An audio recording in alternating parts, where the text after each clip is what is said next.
Speaking of making waves in Twitter, Elon's definitely has done that in the realm of the Antifa circles on Twitter, and they occupy a lot of different spaces on there. They coordinate together in order to cause destruction in cities and target individuals. And he's recently gone after them and started banning a lot of their accounts because a lot of them are attached to child porn as well. And shocker. Shocker. Yeah. A lot of them are in child porn. Yeah, very true. So Elon Musk called a report on Antifa wanting to burn down Tesla concerning. The Tesla CEO responded to Rebel News report on screenshots of calls to action. Andy No, editor-at-large for The Post, Millennial, shared screenshots of the call to action by the now-suspended Twitter account, Ash Redacted. The account posts links to Tesla's locations and encouraged followers to add their own. Tonight in Portland, every city, every town, show up at your local Tesla dealerships in protest of Elon Musk. One screenshot read, while a photo of a burning Tesla. No reported or noted that the extremists wanted to get revenge on Elon Musk for suspending their accounts on Twitter.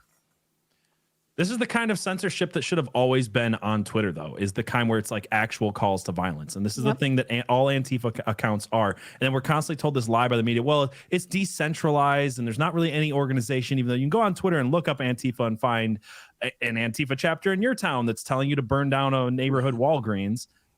Like that's the one thing where we should all be like, hey, this is actually breaking the law. This is the kind of quote unquote censorship that the right actually believes in, which is, things like calls to violence.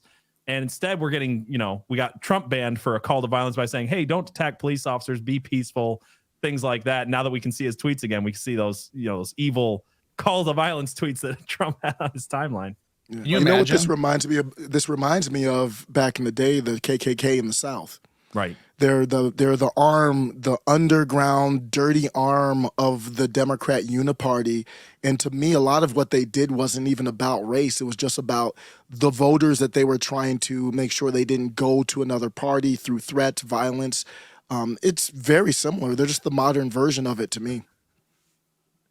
Yeah, it's exactly the same. And they'll try to keep that distance too. Like, oh, well, yeah, we fund the KKK through X, Y, and Z, and they make sure to stand outside of the polling places and keep black people out and keep other people out and keep Republicans out.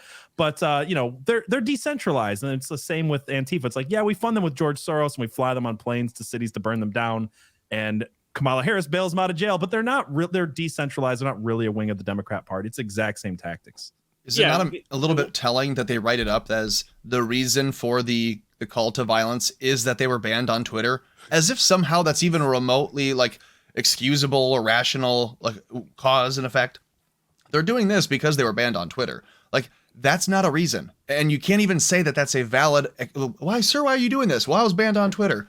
Okay, that's not, you have to write it up that way, but you could say that that's not a real reason. I've been banned on Twitter 9 times. I've never burned down a Tesla. Maybe you should have, Tom. That's what I'm getting wrong. This is how you get back on. But take it action.